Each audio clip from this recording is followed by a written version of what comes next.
मंत्री यशस्वी उप मुख्यमंत्री माननीय ब्रजेश पाठक जी के भारत माता की भारतीय जनता पार्टी जनपद फतेहपुर के जिला कार्यालय के सभागार में उपस्थित भारतीय जनता पार्टी के बहुत ही लोकप्रिय यशस्वी जिले के अध्यक्ष हमारे छोटे भाई आदरणीय आशीष मिश्रा जी, पूर्व मंत्री वर्तमान विधायक आदरणीय जय कुमार सिंह जैकी जी, माननीय विधायक आदरणीय राजेंद्र पटेल जी, माननीय विधायक बहुत ही वरिष्ठ साथी बहन कृष्णा पासवान जी, माननीय विधायक हमारे मित्र आदरणीय विकास गुप्ता जी, पूर्व मंत्री आदरणीय रणवीर प्रताप सिंह धुन्नी जी, पूर्व विधायक आदरणीय विक्रम सिंह जी, जिले के पूर्व अध्यक्ष आदरणीय दिनेश वाजपेयी जी, पूर्व जिला अध्यक्ष आदरणीय प्रमोद द्विवेदी जी, पूर्व अध्यक्ष आदरणीय मनोज शुक्ल जी, पूर्व अध्यक्ष आदरणीय प्रभुदत्त दीक्षित जी, पूर्व अध्यक्ष आदरणीय रमाकांत त्रिपाठी जी, पूर्व अध्यक्ष आदरणीय महेंद्र नाथ वाजपेयी जी, पूर्व विधायक आदरणीय कर्ण सिंह पटेल जी, जिले के सभी माननीय पदाधिकारीगण, हमारे सभी मंडल अध्यक्ष, मंडल के पदाधिकारीगण, सभी मोर्चों के हमारे पदाधिकारीगण, सभी प्रकोष्ठों के उपस्थित हमारे भाई, सभी कार्यकर्ता, विचार परिवार के हमारे अभिभावक, पत्रकार मित्रों, कल से फतेहपुर जनपद में जब से हम आए हैं, हमारी पार्टी के कार्यकर्ताओं ने, भाई बहनों ने जिस ढंग से मुझे आशीर्वाद दिया है, प्यार दिया है, उसके लिए मैं हृदय से आभार प्रकट करता हूं, अभिनंदन करता हूं। फतेहपुर जनपद से पास का कोई जनपद हमारे हृदय में नहीं हो सकता, क्योंकि जब हम उन्नाव से सांसद थे 2004 से लेकर के 2014 तक, 2004 से लेकर 2008 तक लोकसभा रहा, फिर राज्यसभा रहा, लेकिन उन्नाव जनपद ही हमारा नोडल जिला था। तो गंगा के उस पार अक्सर हम फतेहपुर की खुशबू को महसूस किया करते हैं। उस खुशबू को महसूस ही नहीं करते थे। कई बार तो ऐसा अवसर आता था, कुछ 4-5 बूथ हमारे फतेहपुर में गंगा पार करके भी हम देने आते थे बंदा, और तब पुल नहीं था, नाव हुआ करता था, नाव से हम लोग आते थे। और जब ये पुल बना तो दोनों जनपदों की दूरी भी घटी और लखनऊ की भी दूरी कम पड़ गई। तो इसलिए हमारा आपका घर का रिश्ता है। इस घर के रिश्ते होने के कारण ढेर सारी नाते रिश्तेदारी भी है, आना जाना भी लगा रहता है। और फतेहपुर जनपद के कार्यकर्ता अक्सर हमसे लखनऊ में भी मिलते रहते, तो यहाँ का हवा बयान हमें मिलता रहता है, राजनीतिक भी और सामाजिक भी। फतेहपुर जनपद की जो कार्यशैली है, इतिहास, आप गजेटियर जो हमारे सीनियर साथी पढ़े होंगे, हमने भी देखा है। जिला गजेटियर जिला कार्यालय में जिले के इतिहास के रूप बारे में आपको अवगत कराता है। हमारा बड़ा गौरवशाली अतीत रहा, आन बान शान के लिए हमने सब कुछ न्यौछावर कर दिया और अंग्रेज फिरंगियों को भगाने में फतेहपुर जनपद ने अगुवाई की। हम अपनी बात पर मर मिटने वाले लोग हैं, हम अपनी भारतीय संस्कृति की रक्षा करने वाले लोग हैं। भारत की संस्कृति के ढेर सारे उदाहरण आपको फतेहपुर में मिल जाएंगे। प्रातःकाल हम लोग बाबा तामेश्वर बाबा के दर्शन किए, आशीर्वाद मिला, और ये मंदिर कोई साधारण मंदिर नहीं था।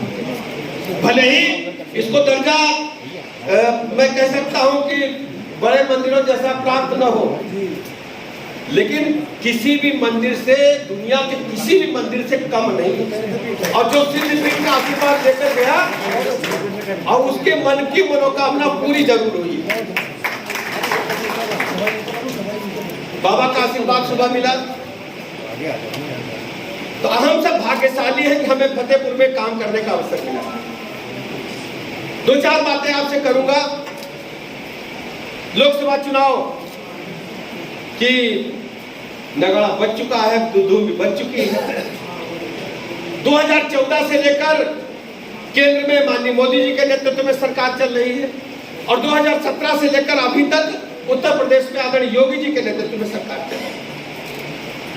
केंद्र और प्रदेश की दोनों सरकारों को लेकर के पूरे उत्तर प्रदेश में भारी उत्साह है।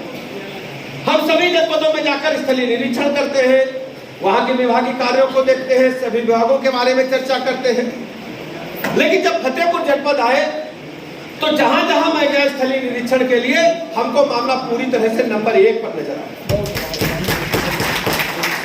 और ये सब आप कार्यकर्ताओं की देन है, यहाँ के जनप्रतिनिधियों के देन है, जिलाध्यक्ष जी की देन है। मैं दावे के साथ कहता हूं कि जागरूक जब जिले के कार्यकर्ता और नेता होते हैं तो जिले के अधिकारियों पर भी ठीक से आप काम करा सकते हैं। हमने अपनी आंखों से जाकर के देखा, हमने गौशाला सब जगह देखा है, लेकिन यहाँ की गौशाला में केवल गौशाला ही नहीं है, साथ में ढेर सारे काम भी हो रहे हैं। जैसे कंडे बनाए जा रहे हैं, खाद बनाई जा रही है, गौपालकों को गऊ विदान की दी गई, जिसके कुपोषित बच्चे हैं कोई ले जाना चाहे तो गैया बछड़ा अभी किसी को हम लोग दे करके आए हैं। यह अद्भुत नजारा है। मेडिकल कॉलेज सुबह हम गए थे, सभी मेडिकल कॉलेजों से बेहतर आपका मेडिकल कॉलेज है, हमने अपने आंखों से देखा। यहाँ के बच्चे पूरे प्रदेश में टॉप कर रहे हैं। 14 से लेकर के अब तक की 2 बातें आपसे करेंगे। माननीय मोदी जी के सामने 2 बड़ी चुनौतियां थी 2014 में। एक तो दुनिया के पैमाने पर भारत की छवि भ्रष्टाचार करने वाले देशों की सूची में नंबर 1 पर जा रही थी, जो कांग्रेस और यूपीए की सरकार में। 4-5 उदाहरण हैं, 2G स्पेक्ट्रम, कोयला, सेना के बने बमनों घोटाला, कॉमनवेल्थ घोटाला, ये 2-4 उदाहरण हम सबको याद। कई मंत्री जेल में थे कांग्रेस पार्टी के, उनकी सरकार में मंत्री जेल में है भ्रष्टाचार और कदाचार के कारण। और दूसरा, भारत के आम लोगों के जीवन में बदलाव लाना। मोदी जी के 2 उद्देश्य कि दुनिया के पैमाने पर भारत की छवि को बढ़िया बनाना, जैसे पहले विश्व गुरु भारत माता थी, और दूसरा आम आदमी पंडित दीनदयाल उपाध्याय जी के सिद्धांत को श्रद्धेय अटल जी के बाद जो अधूरे काम थे उनको धरातल पर उतारा। जैसे सड़कों का जाल श्रद्धेय अटल जी ने शुरू किया था, पुरानिया लोग बताइए, वही शुरू किए रहना। तो सड़कों का जाल पूरे भारतवर्ष में वर्ल्ड क्लास बनकर के तैयार है और उत्तर प्रदेश इस मामले में भाग्यशाली है। उत्तर प्रदेश की जो हाईवेज है वो नंबर 1 पर बनकर के तैयार है। आज उत्तर प्रदेश सर्वाधिक एक्सप्रेस वे वाला स्टेट है। हमारे पास जिला मुख्यालय को हमने डबल लेन और 4 लेन से जोड़ा है। 2,70,000 किलोमीटर पक्की सड़कें सभी जिलों को जोड़ करके पूरे प्रदेश में बनाने का काम किया है।